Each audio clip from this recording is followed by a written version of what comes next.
Nesse segundo tempo do dia de hoje, nós teremos o Marival Veloso falando para nós. O tema: Esperanças para a Humanidade, abordando também orientações misericordiosas e sábias do Cristo, estímulos ao trabalho do bem e pureza do coração. Passamos a palavra ao nosso irmão.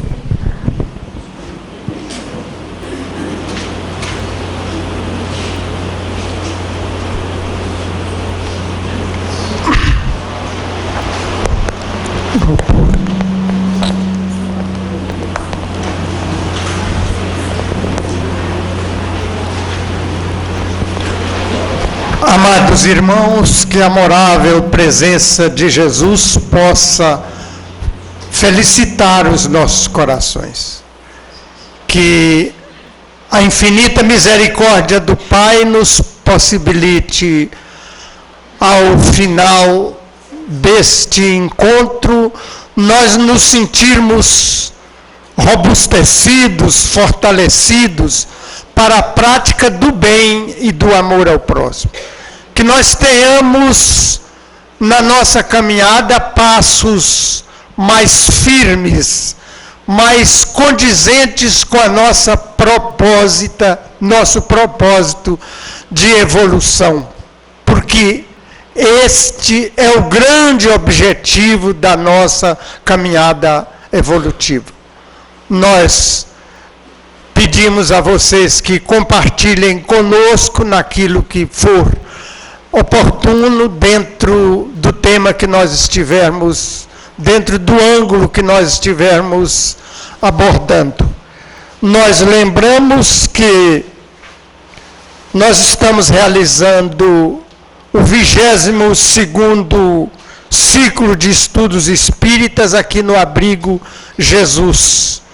Eu gostaria de tomar a liberdade de lembrar, porque nós não participamos ao nosso companheiro, essa nossa ideia de mencionar isso, mas eu gostaria que, a partir de quando nós vamos tendo interesse em participar deste ciclo de estudos, e o interesse é tão grande que já tem 22 anos que ele ocorre, e sempre renovando e sempre expandindo, nós gostaríamos de lembrar da necessidade que nós espíritas temos de nos aproximar mais desta instituição, que é o Abrigo Jesus, que nós nos oferecermos como voluntários desse trabalho extraordinário. Porque essa casa é uma instituição espírita. Ela já diz no seu primeiro capítulo do seu estatuto, desta casa que foi fundada em 1937, que ela precisa de nós todos os espíritas. Ela é uma instituição espírita. E muitas vezes ela deixa de ser mais pujante na demonstração de sermos espíritas por falta da presença nossa. Às vezes nós nos omitimos nesse aspecto. Eu estou falando isso. Uma vez nós mencionamos isso com o nosso querido Paulo Pina, mas eu peço desculpas ao Luiz, porque com ele nós não mencionamos isso. É muito oportuno. O caminho está aberto para que nós possamos prestar o nosso contributo de espírita numa instituição nomeadamente espírita. Nós gostaríamos de lembrar o nosso tema, seguindo os passos de Jesus. É o tema central, é o tema principal deste encontro. nós sabemos que a questão 625 do Livro dos Espíritos aponta Jesus como nosso guia e nosso modelo. Isso aí todo espírita sabe de cor, né? Jesus é nosso guia e nosso modelo. Ô, gente, nós às vezes falamos assim também que o Espiritismo é o consolador prometido. O que consola é o que agrada, o que consola é o que mostra rumos, o que consola é o que nos tira das aflições, notadamente terrenas. Será que na vida que nós levamos, será que no empenho que nós temos feito em partilhar, em compartilhar da doutrina espírita, efetivamente nós estamos nos sentindo consolados pela doutrina espírita? Então nós temos, além dessa indagação nossa, se esse consolo efetivamente está vindo, e se nós temos Jesus como nosso guia, o que é o guia?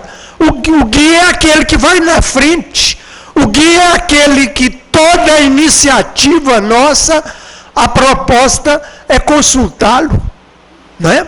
É evidente que não é de 5 em 5 minutos nós estamos hipoteticamente consultando, mas mentalmente, no íntimo do nosso coração, aquele Jesus interno que nós trazemos conosco, será que naqueles momentos do nosso cotidiano, será que nós falamos, gente, será que o que eu estou fazendo agora tem a ver com Jesus?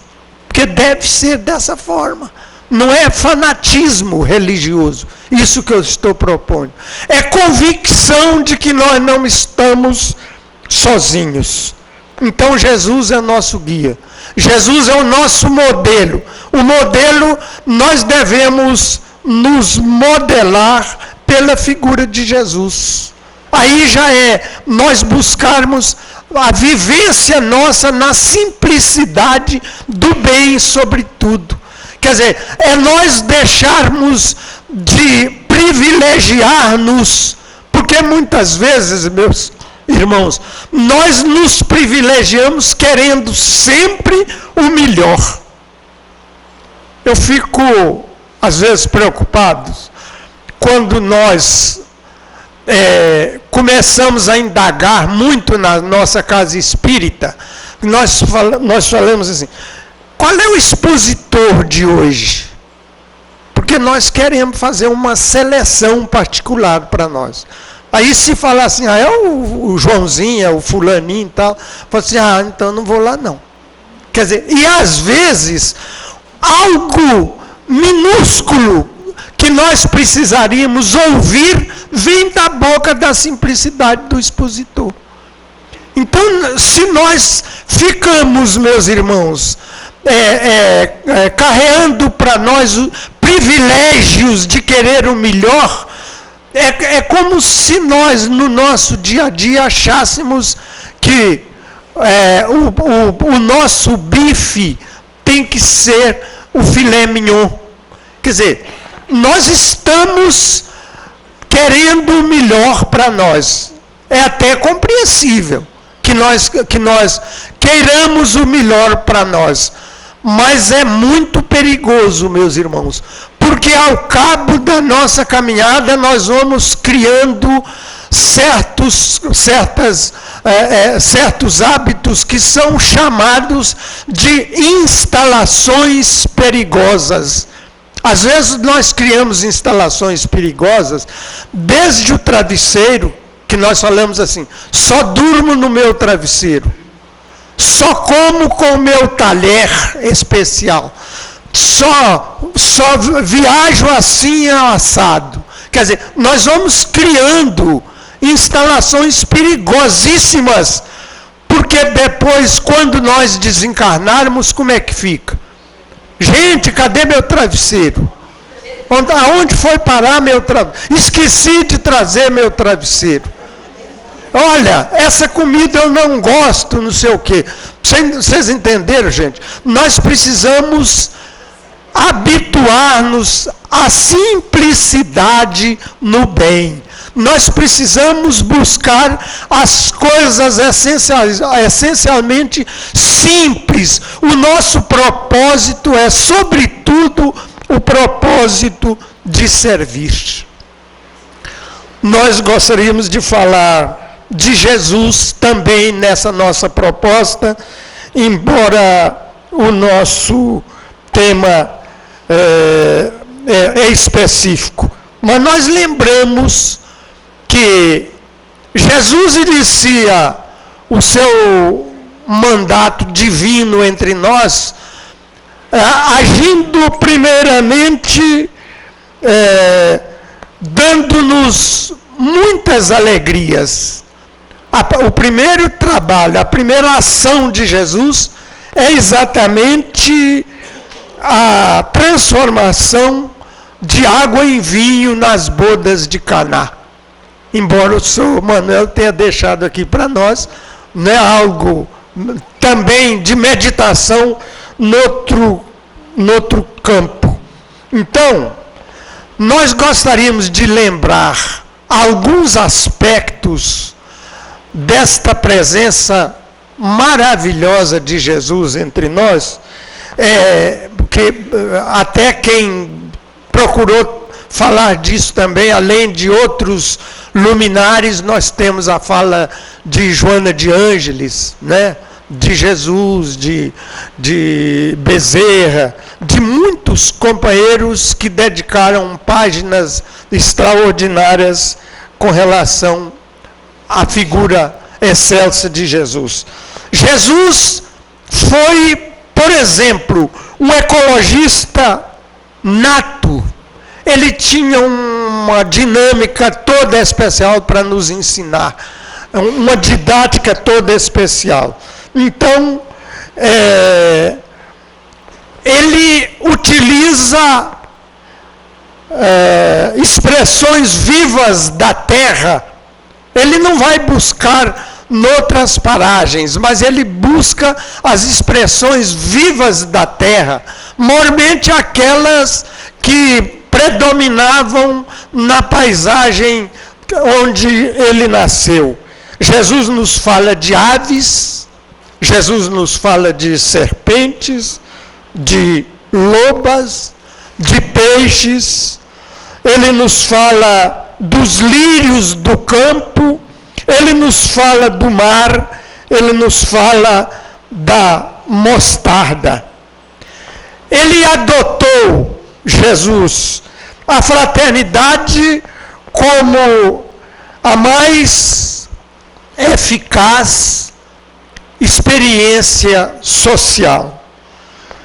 Para nossa convivência, ele não desperdiçou palavras, ele não usou de insensatez, ele distribuiu o amor indistintamente às crianças, aos pecadores e até aos inimigos. Jesus os via como criaturas amorosas, equivocadas temporariamente, conforme nós lembramos na fase anterior, na bela fala do seu Manuel, quando ele tem aquele tratamento diferenciado para com Judas, sendo que em realidade ele sabia muito bem as fragilidades que Judas apresentaria à margem do caminho. A gente vê que Jesus foi o terapeuta por excelência. Jesus foi efetivamente o grande terapeuta que curou enfermidades e erradicou-as de vez, mas ainda fez mais, porque nos ensinou a nos libertarmos destas enfermidades. Jesus deixou-se imolar, foi até a morte física, para ressurgir ao depois, como ele havia nos ensinado, nos mostrado, que a vida não principia no berço e não termina no túmulo. Jesus fundou o colégio com o qual ele ensinou. Ele buscou na formação desse colégio criaturas as mais simples possível, que na convivência com ele ficaram muito mais no aprendizado e que souberam deslanchar e que souberam mostrar toda a eficácia após o seu retorno entre a pátria espiritual, depois de estagiar aqui conosco. Jesus transitou entre os fogos da inveja, da impiedade, da astúcia, da perseverança, conviveu com a miséria social, moral e econômica do mundo, sem mesquinhez e sem revolta.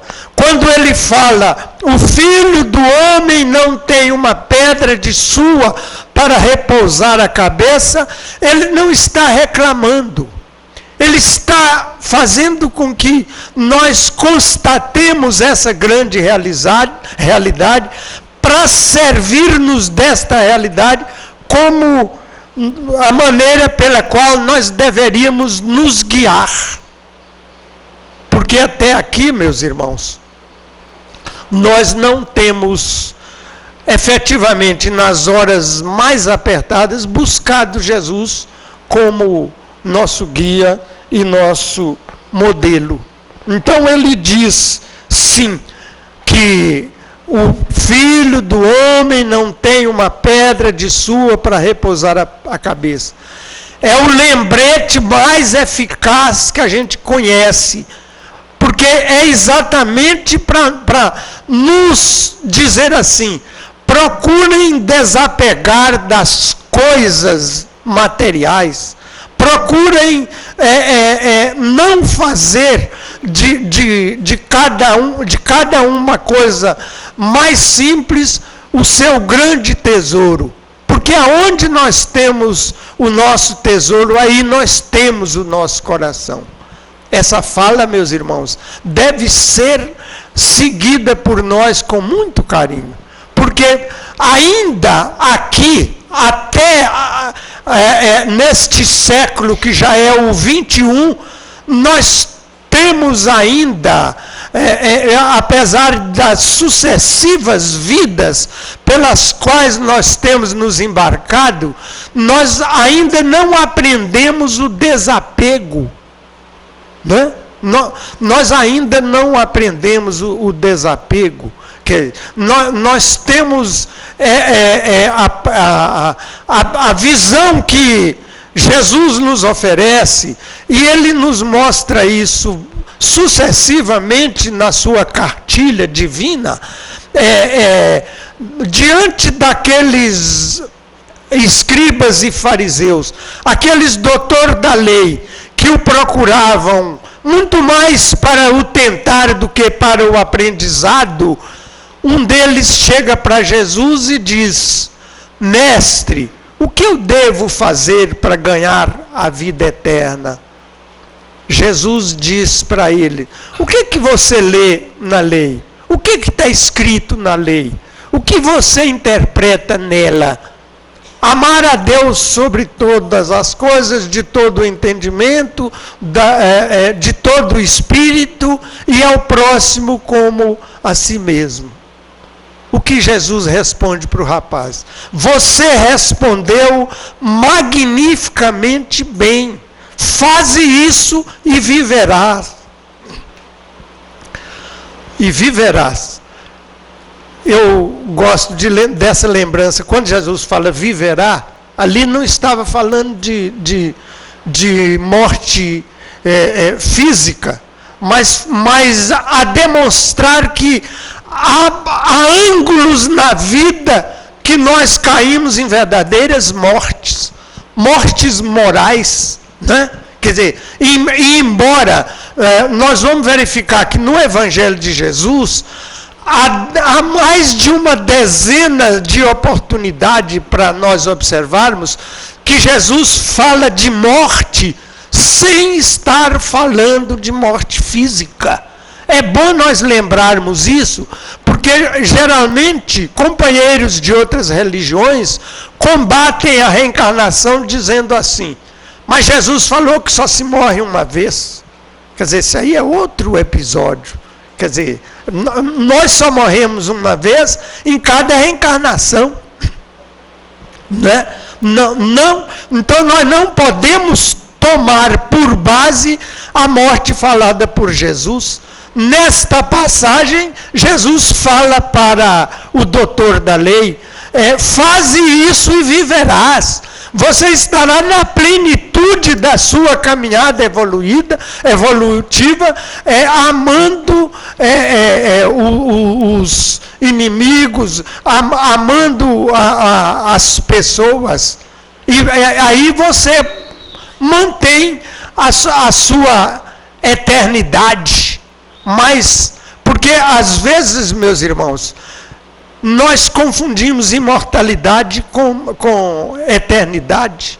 Nós somos, por enquanto, imortais, mas estamos em busca da eternidade. Porque quando nós resvalamos, quando nós nos deixamos submeter a verdadeiros desastres morais, há uma morte. Há uma morte temporária na nossa vida, que nós às vezes levamos algum tempo para nos refazer dessa morte. Então Jesus fala para esse moço desse jeito. E esse moço acaba por querer demonstrar a Jesus algo mais e diz assim: mas quem é o meu próximo?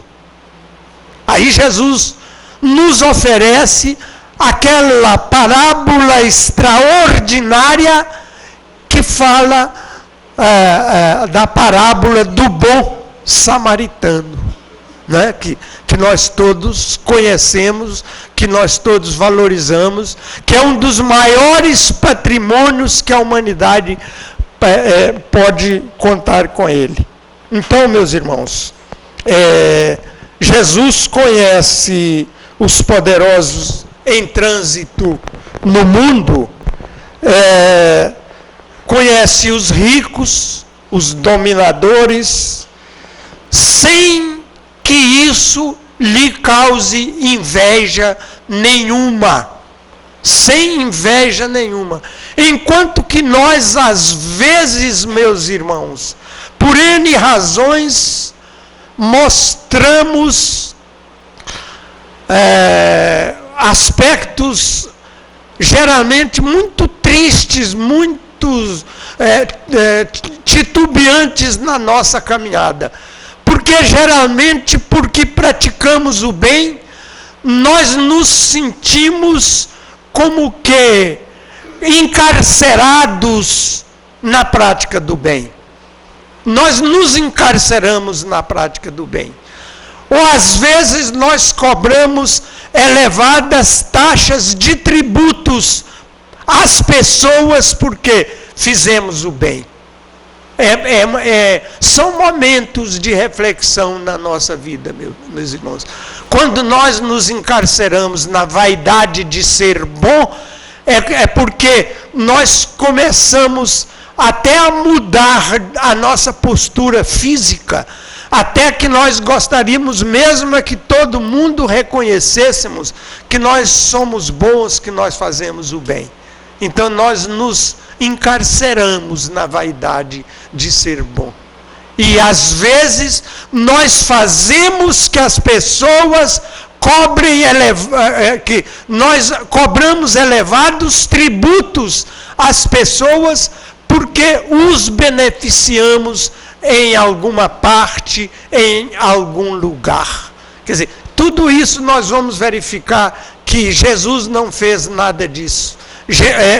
Mesmo na parábola do bom samaritano, nós temos aquela expressão daquele samaritano que chega até a hospedaria, diz ao hospedeiro que tomasse conta daquele moço, do viajante ferido, que ele pagaria as despesas, adianta uma parte, mas esclarece, porque eu vou seguir viagem.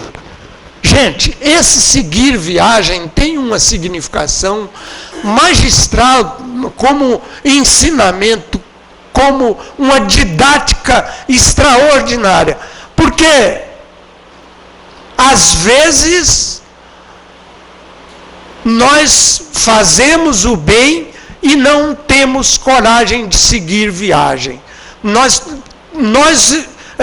nos colocamos ao redor da criatura que nós beneficiamos, porque nós queremos faturar o prestígio que vem daquela ajuda que nós prestamos. Nós gostaríamos que alguém de longe apontasse para nós: está vendo aquele senhor lá? Foi ele que me ajudou, eu estava assim, foi ele. Ó, seu fulano, como é que vai o senhor?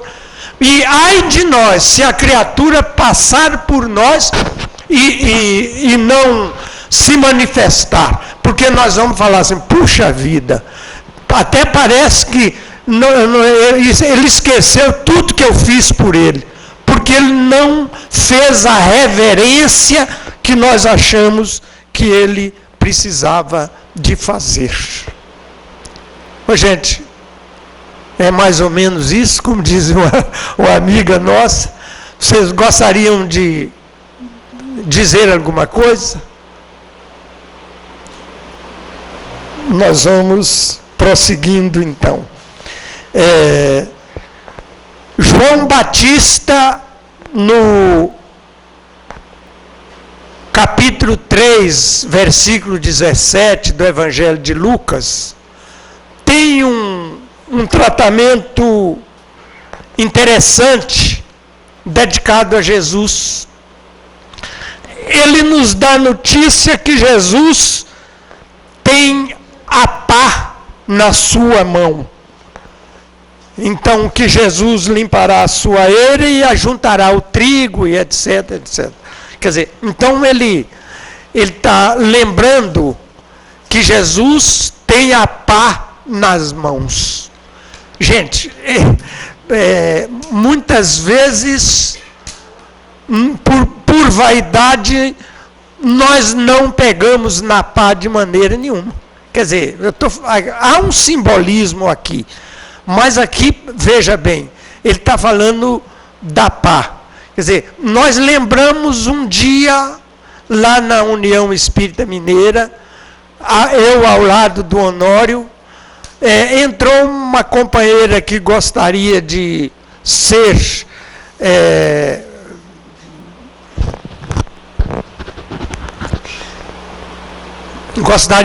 voluntária, e apresenta o currículo dela e tal, um currículo invejável, brilhante. E então o Honório achou ótimo que ela trabalhasse conosco ali, que ela ia, o Honório ia ter uma secretária, digamos, de alto luxo, pela competência que ela ostentava. Mas olha, no primeiro ato que nós precisamos do trabalho dela, de uma coisa que tanto qualquer um dos presentes ali fazia, alguém a convidou a servir cafezinhos para 2 ou 3 pessoas que acabavam de chegar. Falei: fulana, serve um cafezinho aqui para fulano? Ela falou: eu servir cafezinho? Com esse currículo que eu tenho, eu não vim aqui para servir cafezinho. Eu não. Foi, depois ela deu pela coisa, foi o primeiro e o último dia dela naquele posto. Porque, olha, gente, é preciso que nós aprendamos, antes que tudo, é preciso que nós tenhamos a convicção de que a melhor maneira de ganhar é servir. Não existe outra maneira de ganhar.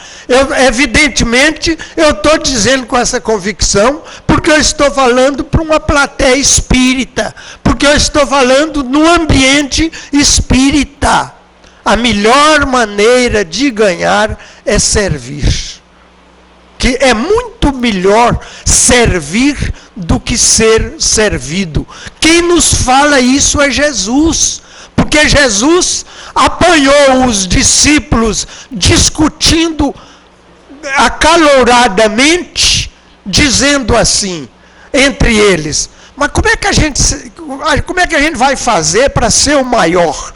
Qual é o caminho de ser o maior? Jesus surge de chofre e diz: quem quiser ser o maior, seja o menor. Seja o menor. O servo de todos. Então Jesus diz isso, alto e bom som. Então, gente, eu repasso isso, porque nós estamos num ciclo de estudos que aponta Jesus como nosso guia e modelo. Né? Quer dizer, porque às vezes nós vamos longe buscar ensinamentos espíritas.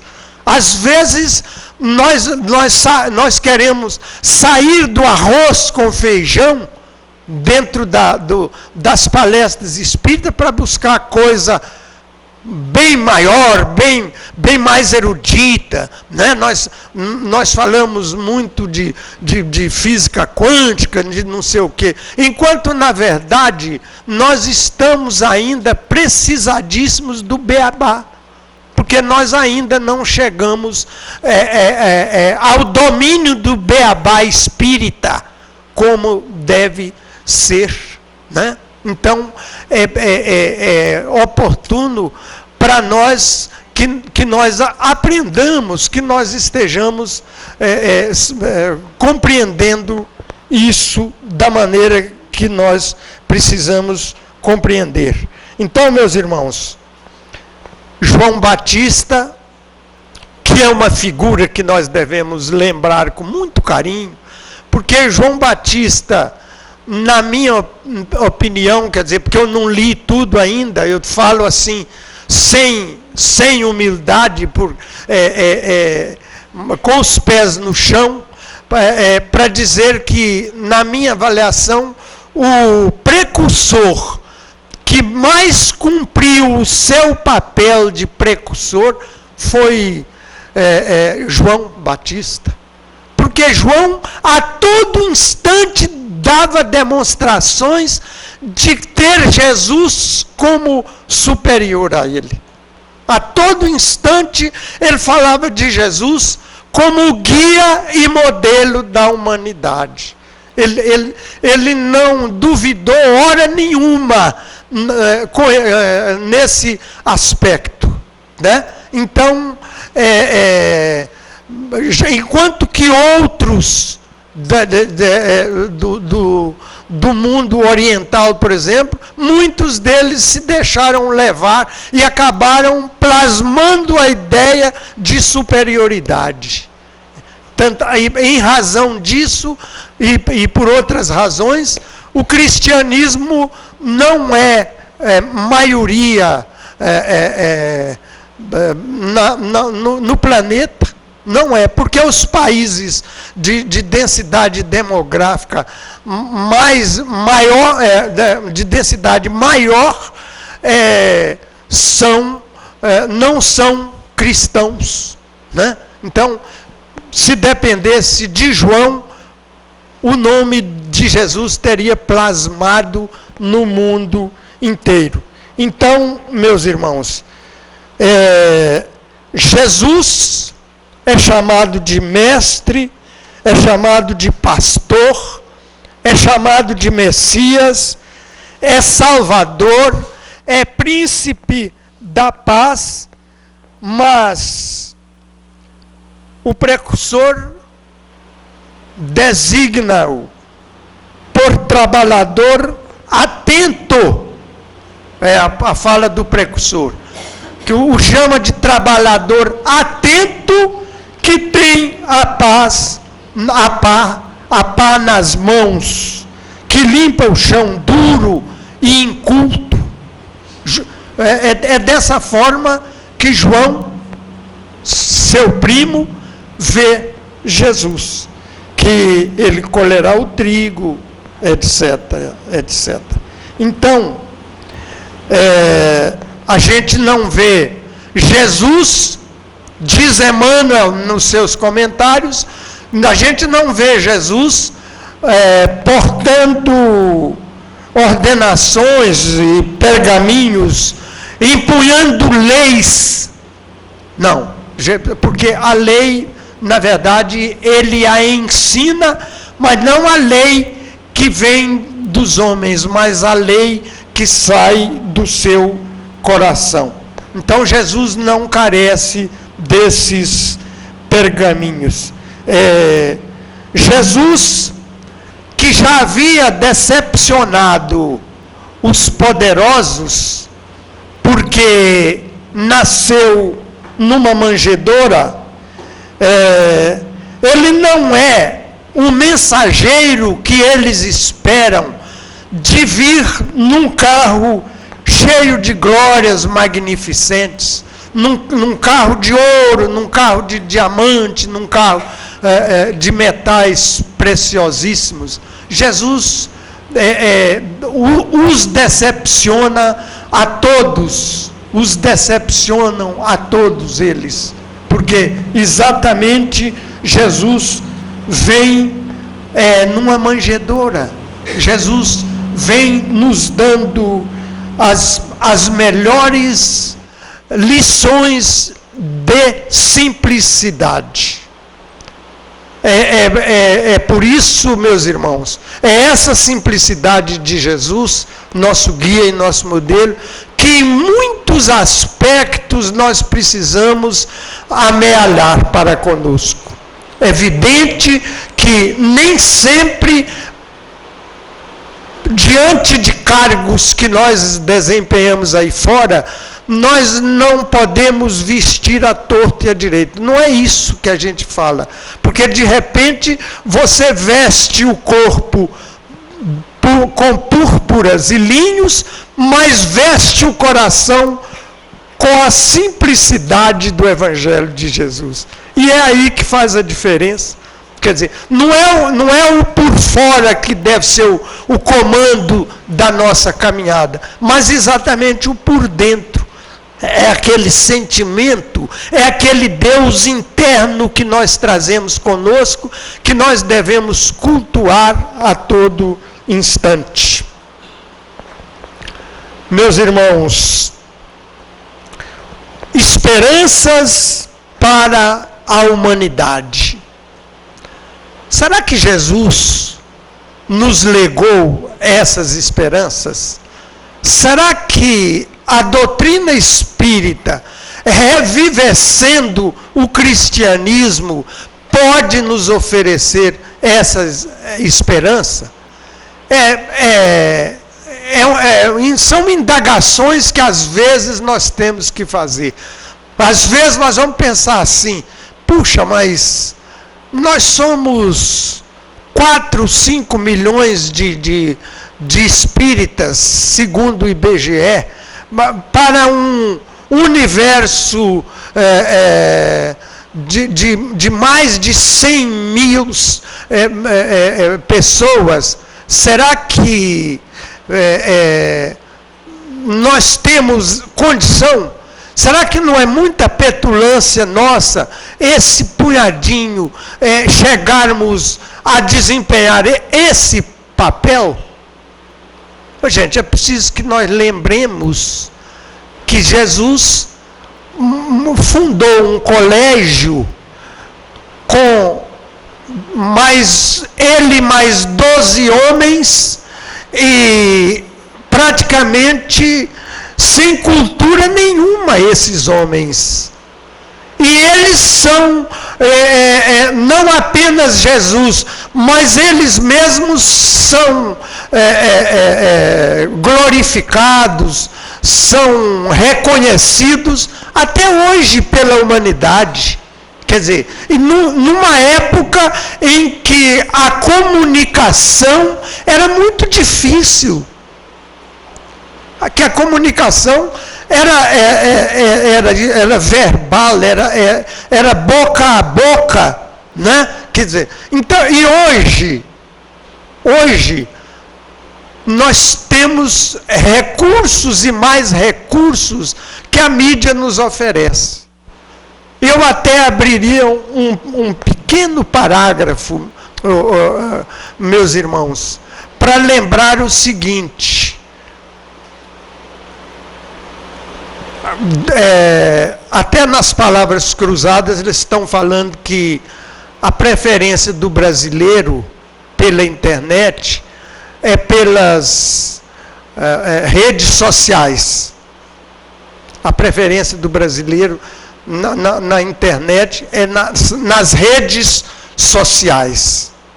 Gente, aí reside o perigo para nós os espíritas. Sabe por quê? Porque muitos de nós estamos embarcando em canoa furada na internet.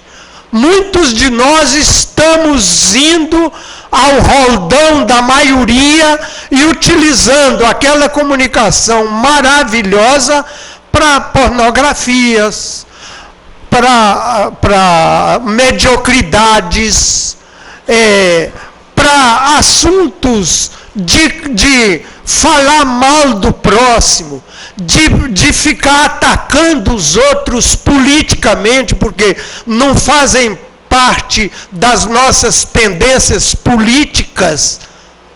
Aí está o perigo, meus irmãos. É uma faca de dois gumes.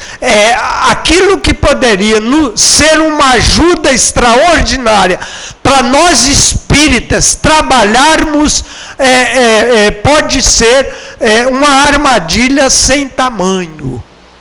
Porque, gente, depois que nós tomamos o conhecimento de espíritas cristãos, olha, gente, a nossa prioridade tem que ser o espiritismo. Deve ser o espiritismo. Porque nós sabemos do papel de cada um. Não tenham dúvida, nenhum de vocês, que a espiritualidade investe em nós muito mais do que nós pensamos, para nós estarmos à frente das coisas espíritas cristãs. Não é por acaso que o fulano é presidente de um centro há não sei quantos anos. Não é por acaso que o fulano é expositor espírita não sei quantos anos. Não é por acaso que o fulano abre o centro espírita há não sei quantos anos. Que a fulana varre anonimamente o centro há não sei quantos anos. Não é por acaso disso, não. Cada um de nós temos uma história a desempenhar nessa proposta. Cada um de nós temos um papel a desempenhar nessa proposta. Então, nós temos que fugir daquilo. Às vezes, programam uma reunião para tratar de assuntos ligados ao movimento espírita. O companheiro eleito para desempenhar aquela função fala assim, olha lá no calendário dele, fala assim, eu não posso, nesse dia eu não posso não, meu time joga. Meu Deus, qual é o time do espírita? O time do espírita é a tarefa.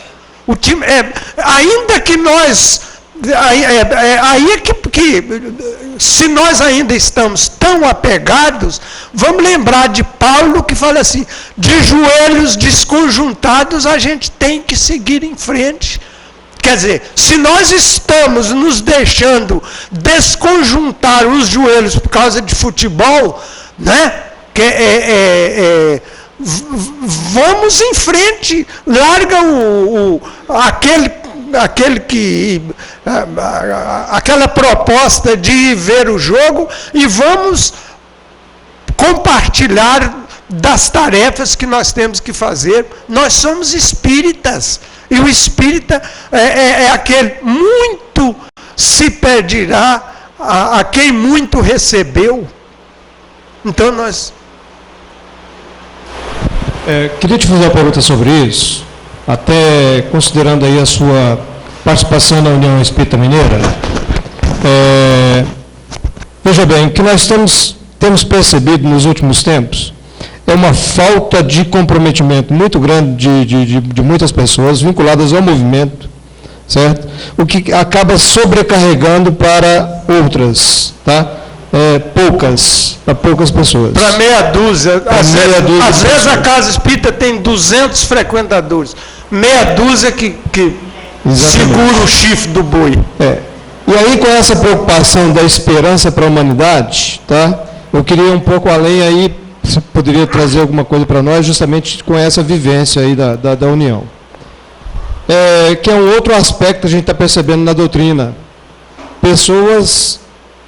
Não temos muitas pessoas jovens no movimento assumindo tarefas de expositores e liderança das equipes. Tá? O que vai ser no futuro? Como é que vai ser isso lá na frente?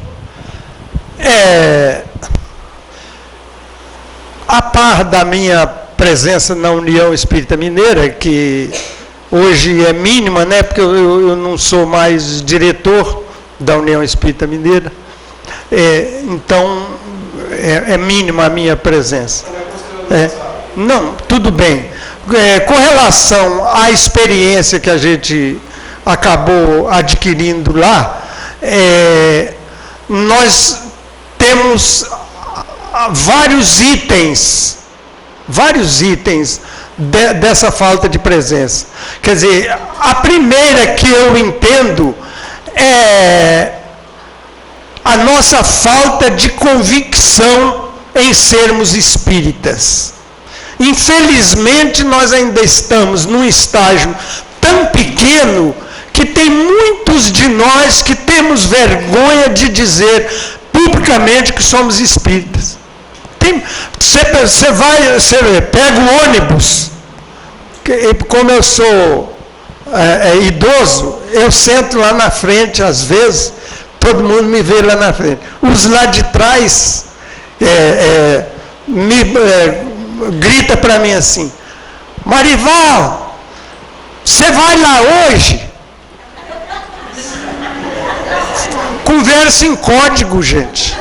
Espírita em pleno século XXI falando em código, para não dizer, você vai ao centro hoje? Hoje tem passe? Mas não faz isso de jeito nenhum. Quer dizer, é preciso... Essa é uma das causas. Quer dizer, nós não temos convicção do que representa a doutrina espírita para nós. E às vezes nós continuamos indo à casa espírita pelo lado do fenomênico. Porque nós queremos participar de reunião mediúnica apenas para suprir a nossa curiosidade, para ver se o nosso pai fala, se a nossa mãe fala, coisa. E não é isso. Quer dizer, é preciso que nós lembremos, por exemplo, no capítulo 15 do Evangelho segundo o Espiritismo, fora da caridade não há salvação. Paulo, o apóstolo Paulo, não o Paulo que antes, não o Saulo lá de trás, mas o Paulo mesmo, porque a mensagem é de 1861 ou 62, não sei. Paulo fala no item 10 que que espiritismo e cristianismo são uma e a mesma coisa. Então é preciso que nós tenhamos essa convicção. Se o espiritismo é o cristianismo redivivo, rebuscado, nós não precisamos ter medo, nós não precisamos ter vergonha, nós não precisamos achar que é ridículo dizer que é espírita. Não encontro em lugar nenhuma filosofia mais acertada, ciência mais acertada, com consequências religiosas extraordinárias do que seja a doutrina espírita. Pode confrontar, pode buscar, pode ir em todo lugar. Não existe essa lógica, esse bom senso, essa compreensão, esse revigoramento que a doutrina espírita nos oferece. Nós estamos vendo a ciência evoluir. E como que está ficando o espiritismo diante da evolução da ciência? Está sendo revigorado diante da religião. O Papa outro dia não falou que não existe nem céu e nem inferno? Quem fala isso desde 1857? Não é verdade? Quer dizer, então, todo avanço que tenha ocorrido aí, a doutrina espírita chega junto.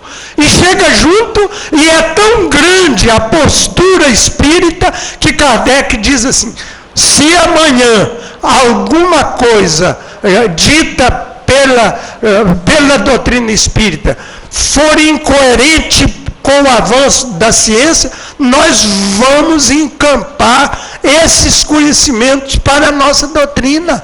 Ela é uma doutrina em aberto, e tinha que ser porque a evolução é em aberto. Não, se falou assim, não, aqui Kardec fechou tudo, nada além disso aqui é verdade. Não é isso, não. Não pode ser assim. Não pode ser assim. Então é preciso que, esse é um dos aspectos. O outro aspecto dessa falta, com relação ao jovem, eu acho que nós damos um tratamento inadequado ao jovem. Nós, por exemplo, olha a incoerência nossa. Se eu estiver errado, gente, vocês me ajudem aí, porque aqui, olha a incoerência nossa. Kardec trabalhou com um mínimo de 10 médiuns. A maioria dos médiuns de Kardec eram meninas. Vocês já viram jovens em reunião mediúnica? Como foi dito ali, me deixaram entrar. Pois é. Então os mais idosos falam assim, não, isso é trem para adulto. O trem é porque eu sou mineiro, viu, gente? Entendeu? E um outro aspecto é a descontinuidade. O que é isso? Às vezes o presidente do centro foi presidente 10 anos, 15 anos, 20 anos. Deixou a presidência, sumiu do centro. Parece que ele ficou com raiva de ser substituído de 20 anos. Sumiu do centro. Ele hipoteticamente, tem um cabedal extraordinário, tem um acervo extraordinário de vivências do dia a dia. Mas ele deixou a casa espírita. Ele não frequenta mais a casa espírita. Então, é outro aspecto, a descontinuidade. Por isso que, de vez em quando, eu tenho uma cautela de ir à União. Eu não quero ir muito para não pensar que eu estou angariando cargos, que eu falo, está querendo voltar e tal. Não é isso. Mas eu tenho tarefa lá, tenho. Toda sexta-feira eu estou na União Espírita Mineira. E amo aquela casa e acho que nós devíamos estarmos mais em torno dela, porque ela comanda, bem ou mal, estou falando pelo tempo que eu tive lá, de lá para cá eu não devo mencionar, bem ou mal ela comanda o movimento federativo estadual e presta um grande serviço, viu gente? Pode muita gente achar que não, mas presta um grande serviço. Eu agora passo a palavra para o meu nobre e inesquecível irmão alemão. Acertou. Ô, Marival. Eu queria uma adendozinha aí, nessa parte dos jovens na religião espírita. Eu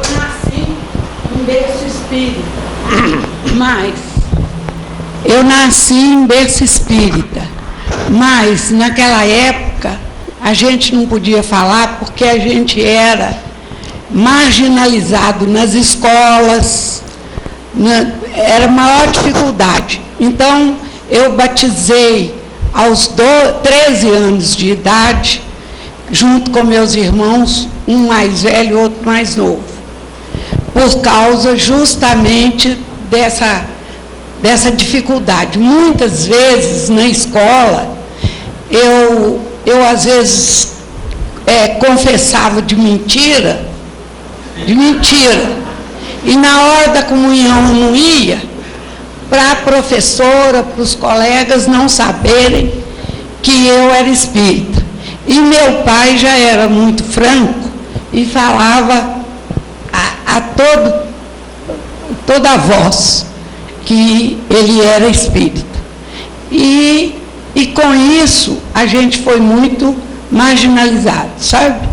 E eu acho que os pais naquela época também não assim, não é, eu vou fazer uma comparação, não sei se certo ou errado, que o evangélico, por exemplo, faz questão de levar as crianças para evangelização lá, e o espírita quase não faz isso, e deixa muito, como meu pai também deixou, que eu acho que foi uma parte que ele errou, no nosso livre-arbítrio. Mas a senhora fala que os espíritas não levam o filho para evangelização? Os pais espíritas... Mas leva, ué. Não, muito pouco, sabe? Então, voltando ao que ele falou, que os jovens não frequentam, eu acho que muito é por causa disso, porque os pais não orientam por causa de cuidado dos pais, né?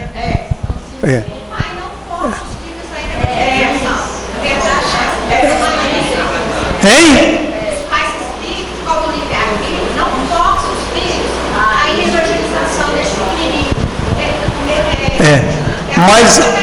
Mas essa não é orientação de Emmanuel, não. Pois é. Hein?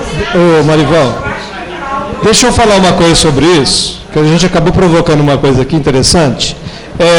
Temos uma pessoa que nós conhecemos no meio espírita, que ela forçou, num determinado momento, até uma determinada fase, tudo foi bem.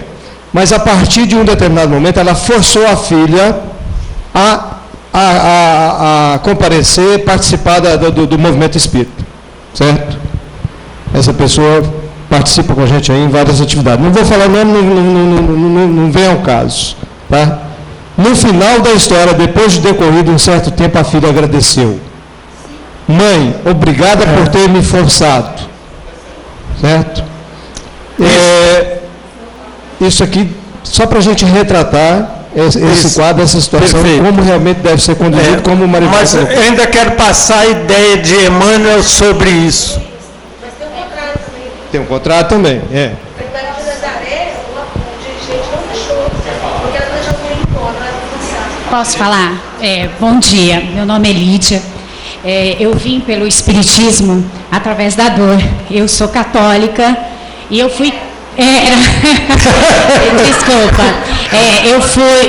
Eu fui batizada, fiz primeira comunhão, fiz crisma, e em um determinado momento da minha adolescência eu vim pelo espiritismo, né?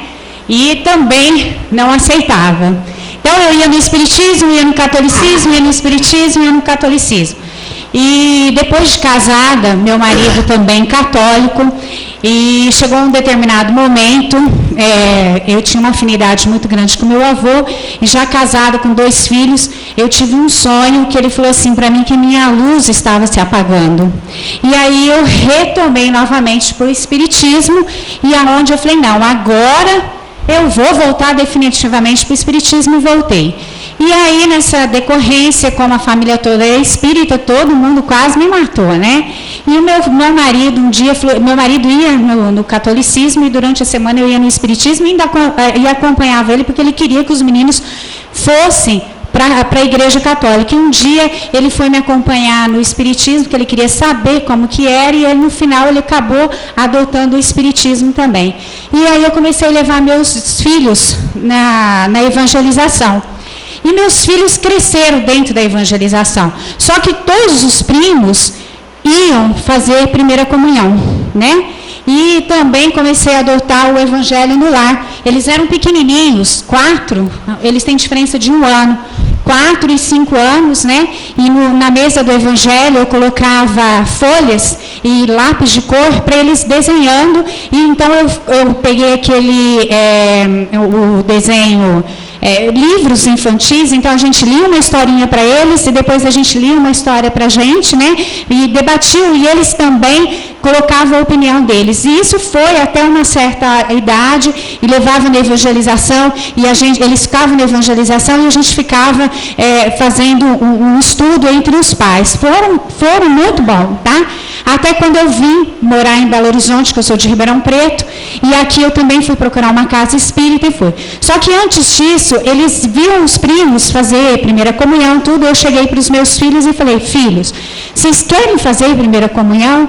Se vocês quiserem, não tem problema. Eu gostaria que a única coisa que eu peço para vocês sejam a religião que for, eu quero que vocês sigam.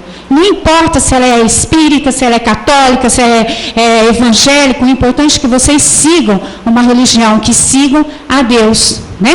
E eles chegaram para mim e falaram, mãe, eu não tenho vontade de ir, mas se um dia eu gostar, se eu quiser, eu vou. E aí eu insisti várias vezes, falei, olha, se precisar, eu vou à missa com vocês, a gente vai conversar com o padre, a gente faz o que for necessário, e a gente vai, né, o pai, a mãe, vai junto com vocês. Eles não quiseram. E foram. E quando eu mudei para cá, eu fui procurar uma casa espírita, e a gente até conseguiu chegar. E aquilo que o senhor falou, chega um determinado momento, hoje eles têm vão completar 20 e 19 anos. Eles não querem ir numa evangelização. Chegou um momento que eles não quiseram ir. Porque eles... que é a mocidade. Porque saiu de uma cidade, veio para outra, perdeu os amigos, e eles não quiseram ir. E eu insisti muito, cheguei até a falar assim, olha, eu vou te dar alguma coisa para vocês irem, vou fazer alguma coisa, e a minha filha, de vez em quando, ela tem sonhos, de vez em quando ela acorda e fala, mãe, tem alguém no meu quarto? Eu falo, ó, minha filha, tem alguém no seu quarto, você tem uma opção, ou conversa com esse alguém, pergunta para ele o que ele quer, né? Ou a gente vamos fazer uma oração e pedir para que ele encontre a luz, ou que ele vai lá no centro onde eu frequento, que é o irmão Eustáquio, ou você vai precisar começar a frequentar uma reunião, e você sabe você é bem consciente e sabe isso. Eles frequentam o evangelho, eles fazem o evangelho no lar, mas não tem como eu ver. Quando a coisa aperta, eles frequentam o estudo de quinta-feira, que é reunião. Mas, infelizmente, gente, eu como mãe espírita, meu marido, a gente gostaria muito que eles frequentassem. Mas, como eles já estão adultos, eu deixei o livre-arbítrio, porque, infelizmente, eu não consigo levar eles à força. Senhora, para confortá-la, pode ter certeza que o que a senhora e o seu esposo ensinaram para eles em termos espíritas jamais sairão do caráter e do coração deles. No momento apropriado, eles se manifestam espíritas. Só deixar Depois você anda rápido, porque eu tô... Só lembrando aqui.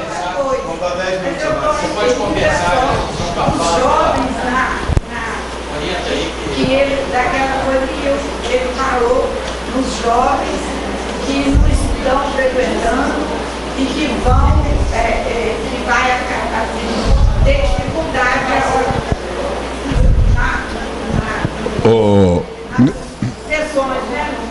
né? Só lembrando o seguinte, pelo que foi dito até agora, e a gente sabe disso, que antigamente falar que era espírita era sinônimo de cadeia. Hoje, dependendo do lugar, até status.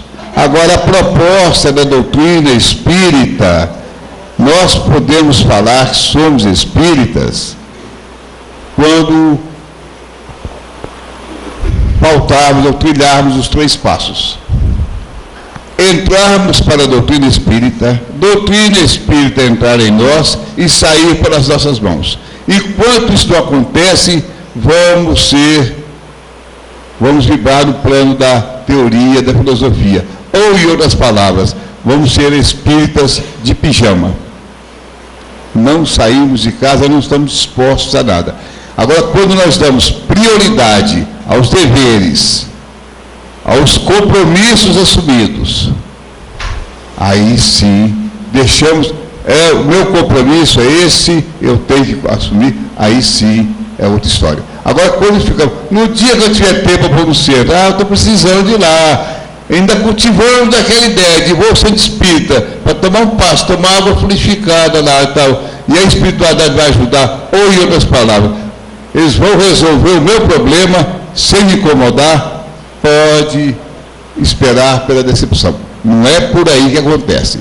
Então, a autenticidade é quando nós colocamos em prática aquilo que aprendemos no Evangelho. Gente, o que é esperança? Esperança vem do latim esperare, que corresponde a esperar. Quer dizer, nós estamos falando de esperança para a humanidade, o termo é exatamente, é aquele sentimento que leva o homem a olhar para o futuro, considerando-o portador de condições melhores.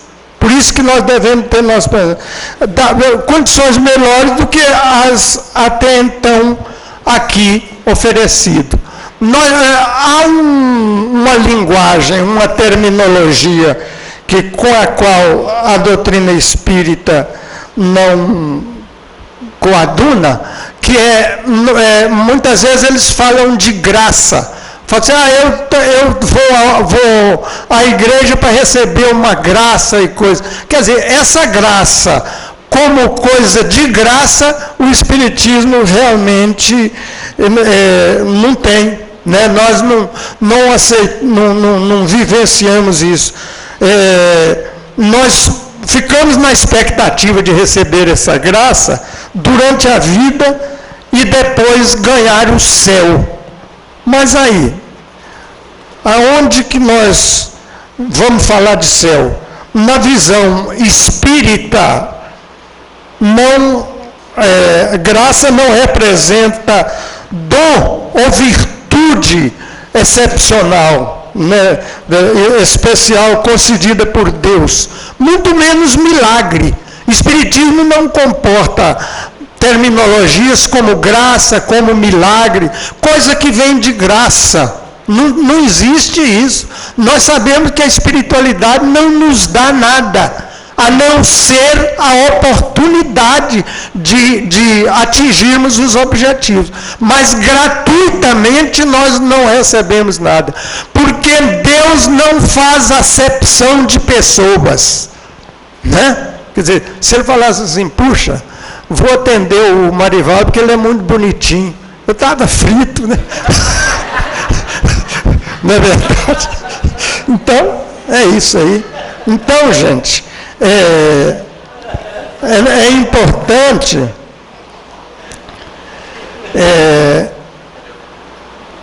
nós vamos lembrando que a esperança é a alavanca poderosa para o seu erguimento quando claudicamos ontem ou hoje mesmo. Quer dizer, nós temos esse recurso extraordinário. Ai de nós se não tivéssemos esperança, né? Quer dizer, o livro espírita tem esse condão, tem a sua lógica, tem o seu bom senso, porque o bom senso é que não falta a doutrina espírita. Até o codificador, que não foi que escreveu a doutrina espírita, mas sim codificou, até ele é chamado de o bom senso encarnado. Então, nós temos que sermos incentivados à esperança no coração daqueles que se aproximam de nós. O que nós não podemos é matar esperanças. Muitas vezes nós nos tornamos matadores de esperança, e isso é muito triste partindo de nós. Então, por exemplo, quando nós destacamos a natureza, a beleza da natureza, nós estamos incentivando o quê? Nós estamos incentivando a presença de Deus em nós. Porque é interessante, o que nós não podemos fazer é passar, por exemplo, perto de um ipê florido, majestosamente florido, e nem ligar para aquilo. Nós devemos sempre ter aquele pensamento positivo de buscar e destacar a beleza das coisas. E na visão espírita nós sabemos, nós temos algo diferente, porque nós sabemos de onde viemos, para onde vamos, o que estamos fazendo aqui. Nós temos uma esperança superpotencializada, porque nós ao saber que o que nós temos que valorizar é cada um de nós, porque nós não precisamos, por exemplo, de um sacerdote espírita para fazer a nossa prece. Nós não precisamos, o nosso batismo, segundo Cairbar Schutel, que às vezes o pai erradamente fala que não batiza. Nós todos precisamos batizar.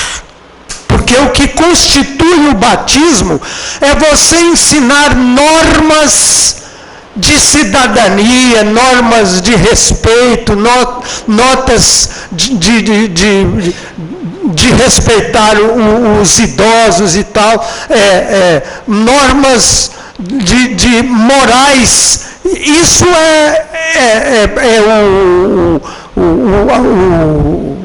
o batismo. Isso é o batismo. Quer dizer, mas é muito mais difícil do que você levar o filho, entregar, pôr na pia, coisa, pô, está batizado. Quer dizer, é preciso que nós tenhamos tempo para batizar os nossos filhos. E, sobretudo, nesse propósito, é preciso que nós saibamos exemplificar. Porque se nós não tivermos exemplo, fica difícil. Fica difícil. Entendeu? Quer dizer, então é isso aí. Para onde nós vamos, nós temos que levar conosco a esperança. A alegria que nós temos interiormente, meus irmãos, nós não devemos abrir mão dela, porque muitos de nós falam assim, puxa, mas eu levo uma vida tão insossa, tão amarga, tem muitos anos que eu não entro de férias, tem muitos anos que eu não vou a Caldas Novas, nunca fui à Europa e tal. Ô gente, o meu hoje é o reflexo do meu ontem. É um reflexo do meu ontem. Ninguém é culpado pela vida que eu estou levando. Quer dizer, e se eu estiver levando essa vida bem com cautela, com um pé atrás, dentro da conformação de viver, eu tenho que abençoar. Quer dizer, porque nós sabemos que ninguém morre.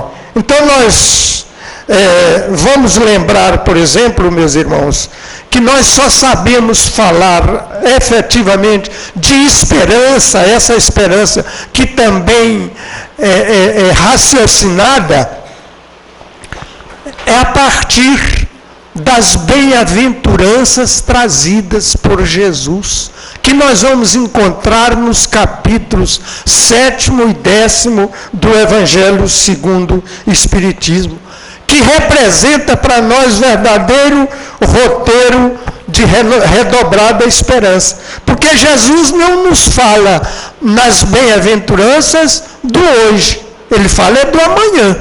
Ele nos remete a uma esperança que deve ser uma esperança de pés no chão. Aliás, vamos lembrar, quem nos falava de amor antes de Jesus? Quem nos falava de esperança antes de Jesus? Ninguém. Até o tempo de Jesus, meus irmãos, a vida era o seguinte: existiam os que podiam, e podiam muito, podiam tudo, e os que não podiam nada. E os que não podiam nada, que trabalhavam até a morte. Morreu, principalmente se trabalhava nos navios, onde existiam as galeras que consumiam homens e mais homens, eram sepultados no mar. Não sei se chamar sepulcro de mar, né? Eram jogados no mar, aquelas criaturas. Então, e não havia um dia de descanso sequer. Quem trouxe um dia de descanso para nós, assim mesmo colocando, e eles até na época tinham um certo medo, foi Jesus que falou que tem que santificar o dia de sábado. Santificar o dia de sábado. Quer dizer, e aí vem aquelas incompreensões dos radicais que falavam assim, então não pode de maneira nenhuma trabalhar no sábado. Quer dizer, aí começaram a questionar, aí Jesus, que andou ajudando no sábado, alguém questiona, fala, mas não é proibido? Jesus fala, mas escuta, se uma res sua cair no brejo no sábado, você deixa ela morrer? Né? Então, essa situação. Então, Jesus, meus irmãos, veio luarizar de esperança as noites das nossas vidas. E, em prosseguimento a essa luarização, a presença majestosa, extraordinária do Evangelho de Jesus. Se vocês me permitem, eu vou dizer aqui algumas falas, rapidinho, viu? Algumas falas sobre o Sermão da Montanha. O Sermão da Montanha é o hino das bem-aventuranças, suprimindo a aflição e o desespero. Está no livro Roteiro, na pergunta 170. Resume em traços indeléveis o ensino popular de Jesus. Nele é expressa a lei moral sob uma forma que jamais foi igualada. No Sermão da Montanha. Nós vamos encontrar na página 309, no livro Cristianismo e Espiritismo, de Leon Denis. E Gandhi, o inesquecível líder hindu, dizia que o Sermão da Montanha é a mais bela página da humanidade. Por si só, preservaria os patrimônios espirituais humanos, ainda que se perdessem os livros sagrados de todas as religiões.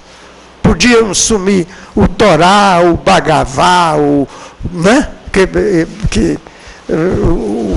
E o Renan, Ernesto Renan, que primou pelo ceticismo exacerbado, o demolidor exegeta do Evangelho,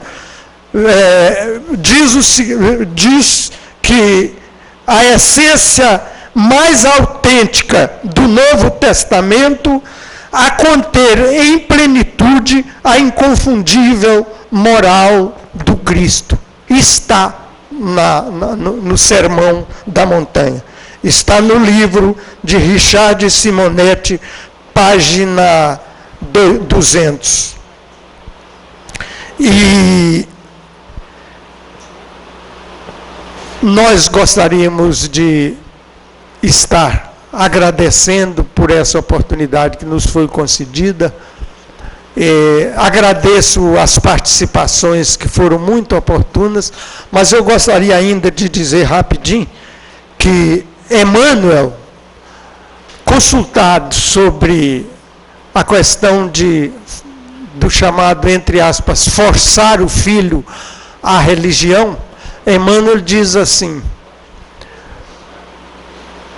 pai nenhum consulta o filho a tomar uma injeção quando ele está altamente febril e sabedor de que, pela explicação do médico, aquela injeção vai cortar as convulsões futuras e etc, etc, etc.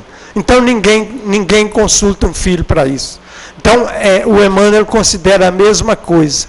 Quer dizer, o Emmanuel fala até que, se for necessário, algumas palmadinhas carinhosas, fraternas, não é aquela mãe que bate porque está com raiva do marido, é uma demonstração, deve sim, porque e a gente tem histórias. Eu conheço a história de uma mãe que participa da Confespel, confraternização espírita de Pedro Leopoldo, que o menino tinha 10 anos, na hora de ir para o encontro, o menino falou: não, eu não quero ir não, mãe. Mas se ele não vai, a mãe também não pode ir. A mãe tinha papéis definidos no encontro e tal. A mãe fala para ele: não, você vai sim. Falou: mas eu não quero ir fazer, mas eu quero. Porque depois ela explicaria para ele. Eu quero. Falei assim: tá bom. Aí o menino foi à força, né?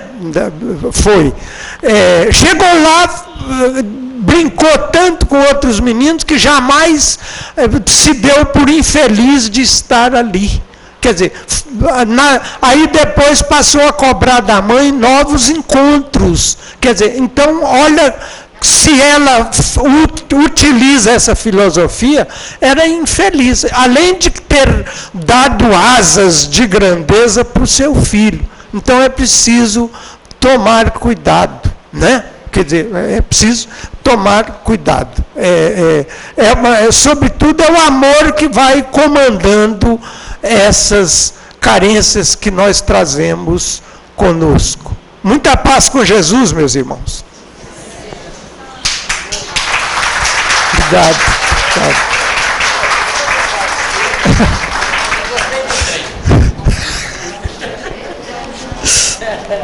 Vamos lá. Pode deixar isso aqui um pouquinho na mão. O Paulo Pina tem uma proposta aqui, que surgiu aqui num comentário que a gente estava fazendo, ainda envolvendo o Marival. Ele não está livre ainda não, tá? Mas queremos nesse momento agradecer por ter atendido novamente o nosso convite e carinhosamente vir aqui falar para nós, trazer essas observações importantes para nossas reflexões, aumentando mais ainda dentro de tudo aquilo que já foi falado pelos outros palestrantes. Está na sequência simples que o Manel trabalhou, né? Isso, com certeza. É isso que nós estamos precisando. Bom, antes, primeiro vamos ouvir, dado o avançar da hora, uma música. Queríamos ouvir mais, tá certo? Vamos ouvir uma música. Só que antes, vejam bem, agradecemos novamente a todos vocês por estarem aqui conosco, tá? Lembrando que temos um vigia lá fora cuidando dos nossos carros, aqueles que puderem contribuam com alguma coisa para incentivá-lo a estar presente, né? Doações de lanches e bebidas, agradecemos se alguém puder fazer isso no dia de amanhã. O trabalho continua até na terça, tá?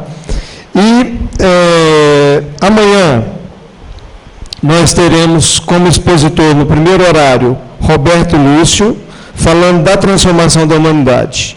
E no segundo horário o Emerson Pedersoli, com o tema O Senhor Mostra o Caminho. Esperamos que estejam aqui conosco e continuem aqui conosco. Então vamos ouvir uma música. Cantinho de amor para aquela moça. Que pena.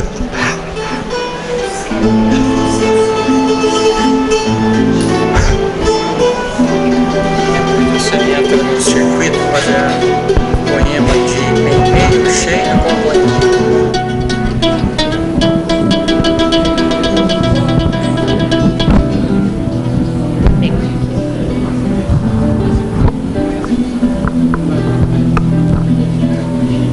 Hoje, quando o sol se foi, deixou meu coração desejando um cantinho petitinho, cheio de amor, onde o vento maestrando fez esse esgaia cantar. E o riacho primoroso, venturoso, vê-se passar,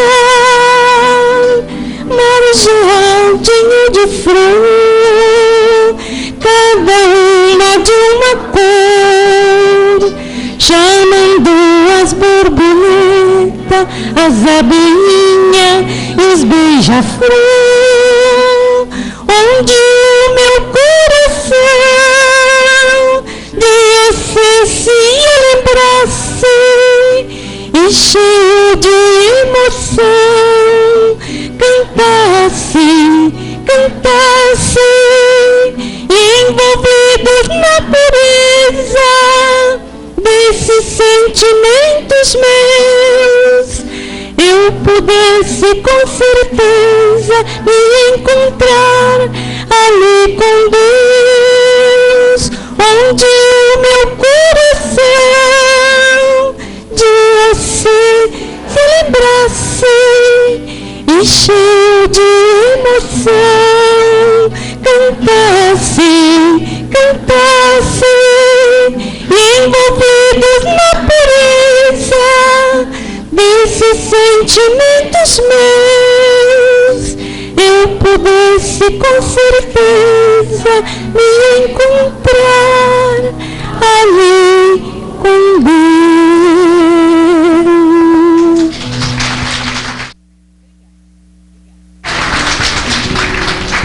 Paulo, qual é a proposta? A proposta é de encerrar com a prece. A proposta é encerrar com a prece, o Marival, porque ele falou das esperanças para nós. E ele vai fazer o poema de Dolores e depois ele vai encerrar com Alegria Cristã. Ok?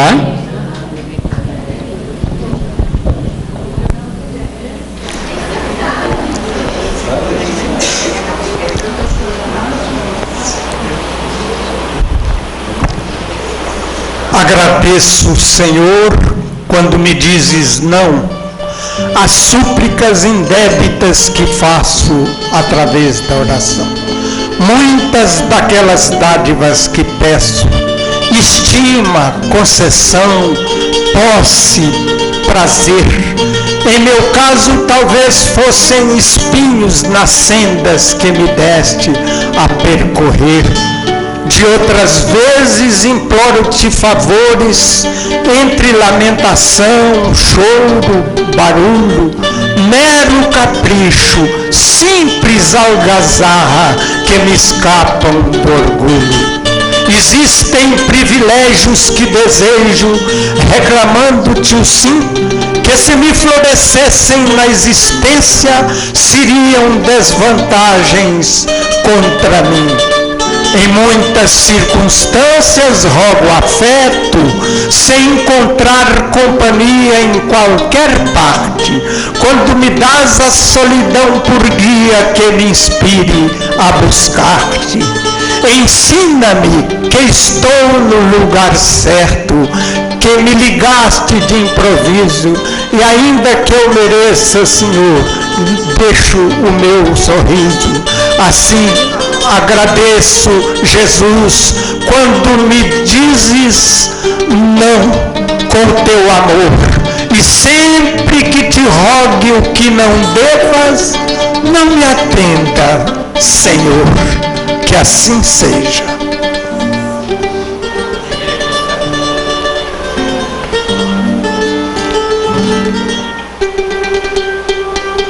Somos companheiros. Mas, gente, nós vamos cantar isso em pé, de mãos dadas, porque a letra pede isso. Somos companheiros, amigos, irmãos, que vivem alegres, pensando no bem. A nossa alegria é de vós cristãos, não ofende a Jesus, nem fere a ninguém. A nossa alegria é bem do Evangelho, é bem do Evangelho. Vibra e contagia, da criança ao velho, da criança ao velho. Mesmo entre perigos, daremos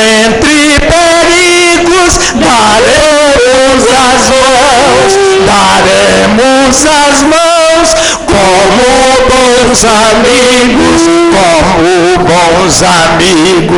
como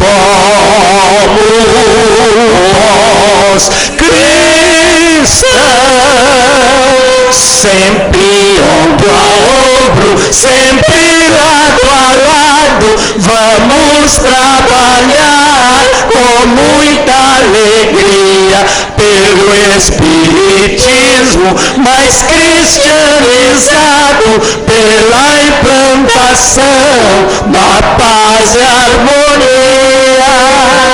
A nossa alegria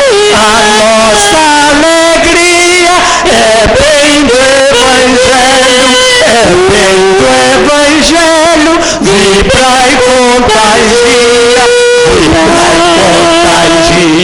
da criança ao velho, mesmo entre perigos,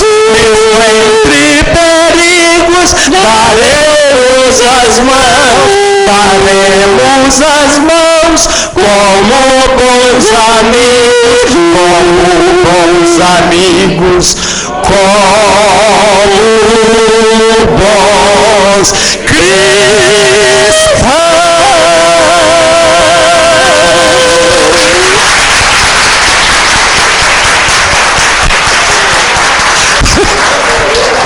Estou vendo algo aqui no recinto que me chamou a atenção, que a minha proposta para a próxima vida está vinculada à doutrina espírita naquela idade.